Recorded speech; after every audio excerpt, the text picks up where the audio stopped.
நரபலியை ஒழித்தல். வெளி தேசங்களில் பிரயாணம் செய்து வந்த விக்ரமாதித்யன் ஒரு நகரத்திற்கு வந்து சேர்ந்தான். அந்நகரத்தின் அருகே தெளிந்த நீரோடையுடைய நதி ஒன்று ஓடுகிறது. நதி கரையிலே கனி வர்க்கங்களை கொடுக்கும் மரங்களும் மனம் கமழும் வாசனை புஷ்பங்களுடைய செடி கொடிகளும் நிறைந்த வனம் இருந்தது. வனத்தின் மத்தியிலே அழகிய ஆலயம் ஒன்று எழுப்பப்பட்டிருந்தது. ஆலயத்தை கண்ணுற்ற அரசனுக்கு அக்கோவிலில் எழுந்தருளி இருக்கும் தெய்வத்தை வழிபட விருப்பம் உண்டாயிற்று. நதியிலே இறங்கி ஸ்நானம் செய்து ஈரம் சொட்டும் துணிகளுடன் கோவிலுக்கு சென்று பகவானை வழிபட்டான். பிறகு வெளியே வந்து மண்டபத்தில் சிரமம் தீர உட்கார்ந்தான். அப்போது 4 வழிப்போக்கர்கள் அங்கு வந்தனர். அவர்களும் கோவிலுக்குள் சென்று ஆண்டவனை தரிசித்துவிட்டு வெளியே வந்து மண்டபத்தில் உட்கார்ந்தனர். அவர்களை பார்த்த அரசன் அருகில் நெருங்கி விசாரித்தான்.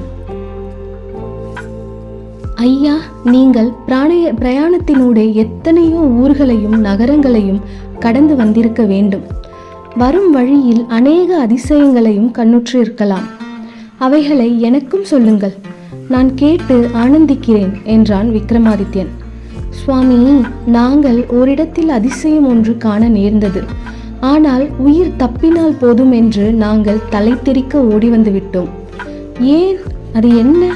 சற்று விபரமாக தெரிவியுங்கள் என்று ஆவல் ததும்ப கேட்டான் விக்ரமாதித்யன்.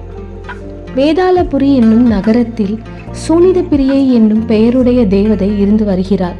அந்த பிரதேசத்து மக்களும் அரசனும் தேவதையின் உள்ளத்தை திருப்தி செய்து தங்கள் விருப்பம் நிறைவேற்றுவதற்காக ஒவ்வொரு வருஷமும் ஒரு மனிதனை பலி கொடுத்து வருகின்றனர். அன்றைய தினம் வேதாளபுரிக்கு யாராவது அந்நியன் வந்தால் அவனையும் பிடித்து சென்று மிருகங்களை பலி கொடுப்பது போல தேவதைக்கு பலியிட்டு வருகிறார்கள். இது விஷயம் எங்களுக்கு தெரியாது. ஒவ்வொரு ஊராக சுற்றி வந்த நாங்கள் வேதாளபுரிக்கும் சென்று சூனித பிரியை கோவிலுக்கு சென்று தேவியை வழிபட்டோம். கோவிலை அடைந்த போதுதான் எங்களுக்கு விஷயம் தெரிய வந்தது. மேலும் எங்கள் துரதிர்ஷ்டத்தை பாருங்கள். நாங்கள் சென்றிருந்த அத்தினமே தேவதையை திருப்திப்படுத்த நரபலி கொடுக்கும் தினம். எங்களை கண்ட ஜனங்கள் அந்நியர்கள் அந்நியர்கள் என்று கத்திக்கொண்டு ஓடி வந்தனர். அவர்களிடம் அகப்பட்டு கொள்ளாமல் நாங்கள் தப்புவது பெரும் பாடாகிவிட்டது. கல் முள் பாராமல் வாயு வேகமாக தலை தெறிக்க ஓடினோம். இதுதான் நாங்கள் அனுபவித்த அதிசயம் என்றனர் அவர்கள். அவர்கள் விவரித்த சம்பவத்தை கேட்டதும் விக்ரமாதித்யனுக்கு அங்கு சென்று காண வேண்டும் என்று விருப்பம் ஏற்பட்டது. மேலும் சூனித பிரியையை பலி கொடுக்கும் தினமும் சமீபத்தில் நெருங்கிக் கொண்டிருந்தது. ஆகவே அவன் நேராக புறப்பட்டு வேதாளபுரியை நோக்கி சென்றான். வேதாளபுரியை அடைந்ததும் கோவிலின் எதிரில் அமைந்திருந்த குளத்தில் இறங்கி நீராடி தூய்மை நிறைந்த உள்ளத்துடன் கோவிலுக்கு சென்றான். தேவியின் முன் நின்று பக்தி மேலிட்டவனாக பின்வருமாறு பிரார்த்தனை செய்தான். அழகிய சந்திரனை போன்ற முகலாய வனத்தை உடைய தேவியே, லீலையின் உருவான மகேஸ்வரி, எதிரிகளின் அகம்பாவத்தை அழிக்க காரணமாக இருக்கும் சௌமாரி, சக்கராயுதத்தை தரித்திருக்கும் வைஷ்ணவி, கனகோரமான உருவமுடைய வராகி, வஜ்ராயுதத்தை உடைய ஐந்திரி, கணேசன், ருத்ரன் இவர்களுடன் இருக்கும் சாமுண்டி ஆகிய இந்த சப்த மாதர்களும் என்னை காப்பாற்றட்டும். தேவியை வழிபட்ட பிறகு அரசன் வெளியே வந்தான். அப்போது ஜனக்கூட்டம் ஒன்று மிகுந்த வருத்தத்தோடு கூடிய மனிதன் ஒருவனை இழுத்து கொண்டு அங்கு வந்து கொண்டிருந்தது. பலவித வாத்தியங்கள், காதுக்கு இனிமையான கீதங்கள் இசைத்தனர். அம்மனிதனை பார்த்த விக்ரமாதித்யனின் உள்ளமும் அவனுடைய பரிதாபமான நிலைக்காக வருந்தியது. தேவிக்கு பலியிடுவதற்காக அழைத்து வரப்படுகிறவன் போல் தோன்றுகிறது. ஆகவேதான் அவன் முகம் வாட்டமடைந்திருக்கிறது. இப்போது என் உடலை இவனுக்காக தியாகம் செய்து இவனை விடுதலை செய்ய வேண்டும். இவ்வுடல் 100 வருஷங்கள் வரை உயிரோடு இருந்தாலும் கடைசியில் அழிவை அடைந்துதான் ஆக வேண்டும். ஆகவே ஒருவன் தன்னுடைய தேகத்தை கொடுத்தாவது கீர்த்தியையும் புண்ணியத்தையும் அடைய வேண்டும். செல்வம் நிலையற்றது, உயிரும் நிலையற்றதே. யவனம் தேகம் இரண்டும் அவ்விதமே. இந்த சம்சார வாழ்க்கை முழுவதுமே நிலையற்றது. கீர்த்தியும் தர்மமும் மட்டுமே அழிவற்ற தன்மையுடையவை அன்றே.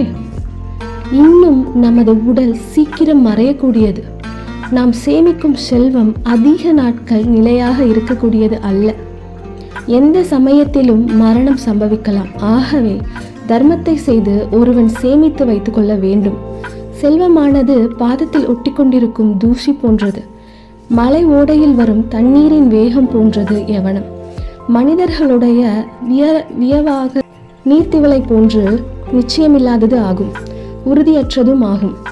கடல் நுரை போன்றது நம் வாழ்க்கை. ஸ்வர்க்கத்தின் தாழ்பாலை திறக்கும் சக்தி வாய்ந்த தர்மத்தை செய்து ஒருவன் புண்ணியத்தை சம்பாதிக்காவிடில் வயதாகி கிழத்தனத்தால் வளைந்து கூணும் போது அவன் மனோவிய குலத்தால் பிடிக்கப்பட்டு வேதனையாகிற நெருப்பிலே வெந்து சாவான். இவ்வாறு மனதிலே சிந்தித்த விக்ரமாதித்யன் அந்த அப்பாவி மனிதனை காப்பாற்றுவதற்காக கூட்டத்தினிடம் சென்றான்.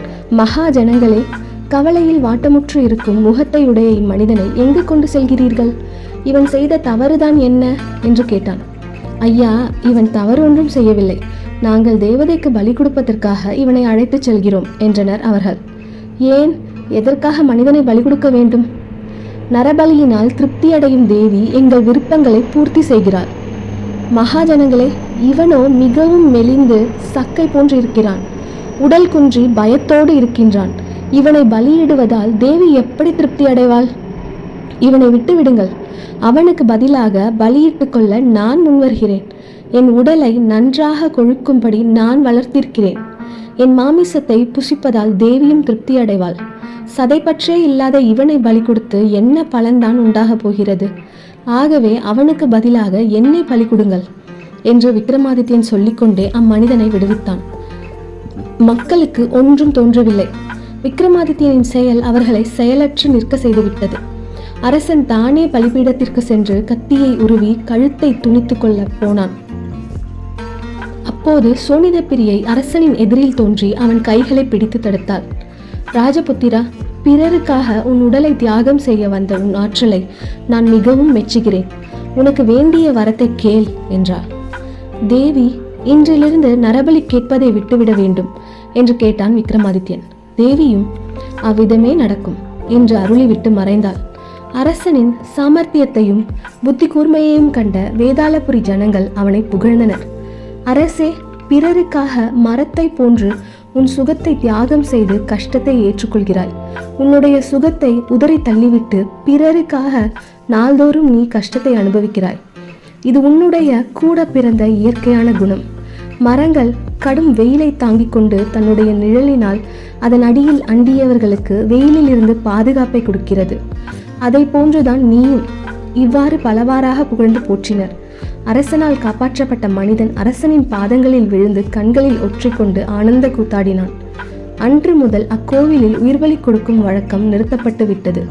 பிறகு அவர்களிடம் விடை பெற்று கொண்டு அரசன் ஊர் திரும்பினான். நன்றி, வணக்கம்.